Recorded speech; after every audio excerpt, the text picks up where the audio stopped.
So hello guys, pupunta tayo ngayon ng hospital, magpa-check up kasi hindi ko na masarado dito. Tapos yung bibig ko tabingi, parang na-paralyze siya dito. So pupunta tayo ngayon ng hospital. 2 araw ko na tong napapansin guys na medyo bumaba yung dito ko. Tapos umangat dito. Ayan, tapos yung bibig ko tabingi. So kailangan natin itong ipa-check up kung ano ba talaga to. So yun guys, papunta na tayo ng hospital dito sa Dammam, Saudi Arabia. So hinatid ako ng supervisor namin. So ganito kasi yun ang nangyari. So isang araw, bigla na lang sumakit ang ulo ko. Napakasakit talaga. Tapos yun, kinabukasan, nagluluha na yung mata ko. So yan, after the 2 days, yan, nag-decide na ako na magpa-check up, kaya nandito tayo ngayon sa hospital. So yun, inayos ko lang yung insurance ko para wala tayong babayaran. Sagot naman ng kumpanya to. Nga, ang findings ng doktor ay tinamaan daw ako ng Bell's palsy. Isang virus daw ito. Kaya binigyan ako ng 2 klaseng gamot. 2 linggo ko daw iinumin ito. Tapos pagdating ko ng bahay, kumain muna ako. Tapos mapapansin nyo guys, ang hirap talagang kumain. Tapos yung kaliwang bahagi ng mata ko ayaw mapikit. Tapos maglaglagan yung mga kanin sa bibig. Dasal ako ng dasal na sana Lord gumaling agad ako. Magaling din yung doktor kasi pinapalakas niya yung loob ko na dapat huwag magpanik.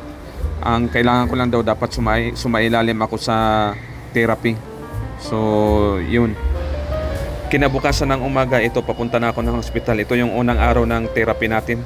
Kahit mainit, kailangan natin pumunta. Tapos ito, mayroon naman akong bisikleta. So hindi naman kalayuan, mga 15 minutes siguro natin bibisikletahin. So ito yan guys, na nasa tayo, sa labas ng bahay. Ayan. Kahit sa sobrang init dito sa Dammam, so kailangan talaga nating pumunta ng hospital para magpa-therapy. So yan, malapit na tayo sa hospital dito sa Al Safa. So ayan, itatali lang natin yung bisikleta natin para hindi mawala. So yun, nandito na tayo sa hospital. Mag-antay lang tayo ng resibo para sa yan. So ito yung room natin. So yun, nagugutom ako, kakain muna ako ng tinapay bago magpa-therapy. So nag-aantay muna tayo ng tawag ng doktor. So ito guys, kumain muna ako ng tinapay. So yun, tinawag na nga yung pangalan ko. So pupunta na tayo doon sa doktor na magti-therapy. So yan, dito na tayo sa loob ng parang kinakabahan ako na hindi ko alam.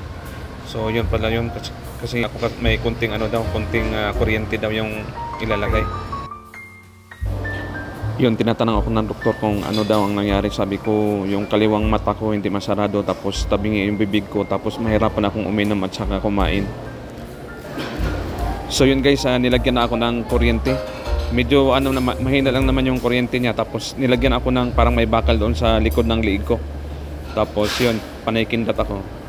Yan, tingnan nyo guys, panaykindat ako. Hindi naman siya masakit, pero talagang binubuhay niya yung mga ugat na hindi hindi gumagana. So yan. Yan, sabi ng doktor, kailangan daw araw-araw ako magpa-therapy sa loob ng 1 linggo. Tapos kada therapy ang binabayaran ko ay 20 riyals kasi may insurance. Pero kapag walang insurance, ang babayaran ko noon ay 100 riyals. So mga 1,500 sa atin. So yun, mabait naman yung doktor de Indiano. Nakipagkwentuhan sa akin, tapos sabi niya wag daw magpanik pagka ganitong sitwasyon. Tapos yun, nilalagyan ng ointment yung pisngi ko. Tapos yun, minamassage niya ngayon. Yan, pinaikot-ikot yung di kuryente din yan, yung massage nila. Hindi ko alam kung ano yun, basta masarap sa pisngi pagka pinaikot-ikot na yung massage. Medyo siya, medyo mainit-init na di kuryente din yan. Mga lang to guys, mga 30 minutes lang tong mga 30 minutes lang na therapy. Kaya nagpapasalamat ako sa doktor na inalagaan tayo. So ang gagawin niya sa susunod guys, nagpapainit siya ng parang magasin yata yun na parang bakal na tapos binalot niya ng tuwalya, tapos nilagay dito sa pisngi ko na medyo mainit-init. Yan. So yun, natapos din ang unang therapy. Tapos umuwi na ako ng bahay. Tapos pag uwi ko ng bahay, nakakagutom. So nagluto ako ng noodles. Tapos bumili din ako ng tinapay, yung matabang na tinapay. Tapos yun, kinakain ko para makainom kagad ako ng gamot. So ganito lang talaga. So pagkatapos kong kumain, uminom kaagad ako ng gamot. Tapos ginawa ko yung tinuro ng doktor na kailangan daw massage yung mukha. So ayan guys, ito yung pangalawang therapy natin sa ating Bell's palsy na sakit. So ito, nagbabike na ako. So sakripisyo lang talaga kasi may pasok pa ako mamaya. So kailangan talaga nating pumunta ng doktor. So ngayon nandito na tayo sa hospital. So ipapaayos lang natin yung resibo. Tapos yun, pupunta na naman tayo ulit sa pangalawang therapy. So ito yung kwarto nila, ito yung room nila guys. So yun, nakahiga na naman ako dito. So nag-aantay lang ako ng doktor. So yun pa rin yung ginagawa niya. Yung sa una yan, lagyan ng kuryente, tapos lalagyan ng massage, tapos lagyan ng tuwalya yan. Nilagyan siya ng ointment, tapos massage. Tapos pagkatapos nito, lalagyan ulit ako ng tuwalya na may mainit na bakal. Tapos yan, ilalagay na sa ano ko. Tapos nilagyan siya ng ano, yung parang bakal na ano, yan.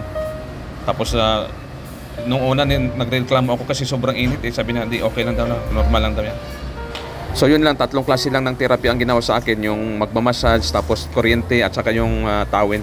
So ngayon, natapos din yung second therapy. So ngayon naisip ko, dito muna ako sa tindahan ng mga prutas. Naisip ko na bibigyan ko ng prutas yung doktor para madali akong gumaling. Naghanap lang ako ng prutas dito para maibigay sa doktor. So ito, may nakita akong saging, saka apple. So yun, umakyat ulit ako dito sa hospital. Tapos hinahanap ko yung doktor. Tapos may kausap pa siya to, nag-antay muna ako sa labas. So yun, binigay ko na kaagad nung natapos yung pasyente niya. So yun, umuwi na ako ng bahay guys. Tuwang-tuwa yung doktor guys, na binigyan ko siya ng prutas. Sabi ko, ano lang yan, hadiah. Tapos yun, nandito na ako sa labas ng hospital. So kukunin na natin yung bike natin. Ayan, nakatali pa rin. So pauwi na tayo ng bahay. Ayan, gabi na dito guys, mga alas 9 na ng gabi. So dahan-dahan lang tayo sa pagbabike kasi mahirap na gabi. Tapos biglang tumawag yung mga kasamahan ko, mga Pilipino, si Jomac at saka si Jerry, na kakain daw kami dito sa may Madinat Al Umal, malapit lang sa bahay.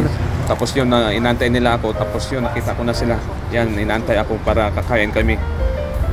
Yan, dito na yan sa Madinat Al Umal. Yan. Traffic kasi. Kanina pa pala sila nag-antay.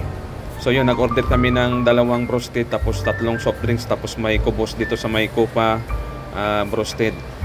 So yun, pagkatapos namin kumain yan, umuwi na kami ng bahay. Tapos nagmamadali kami umuwi para makainom din ako ng gamot.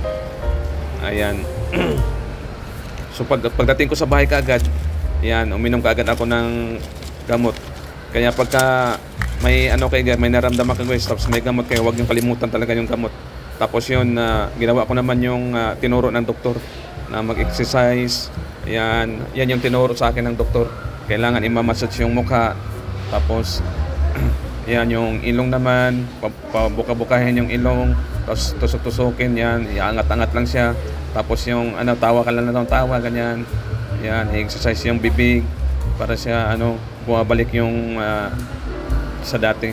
Tapos yun, iangat-angat yan, massage lang siya konti. Yan yung tinuro ng doktor para mabilis daw makarecover. Tapos yun, ito guys, hindi to sinasabi ng doktor na maglagay ako ng mainit na tubig. Sa akin, sabi lang to ng mga kasamahan ko na maglagay daw ako ng mainit na tubig sa pisngi. Tapos yan, nilalagay ko bago ako matulog. Nilagyan ko siya ng mainit na tubig. Tapos binalot ko siya ng damit. Tapos medyo mainit-init din yung ginawa ko. Yan, so yan, kinabukasan noon, yan, pumapasok na ako sa trabaho. Tapos so ito na naman yung pangatlong araw ng therapy natin. Yan, nandito na naman tayo sa hospital.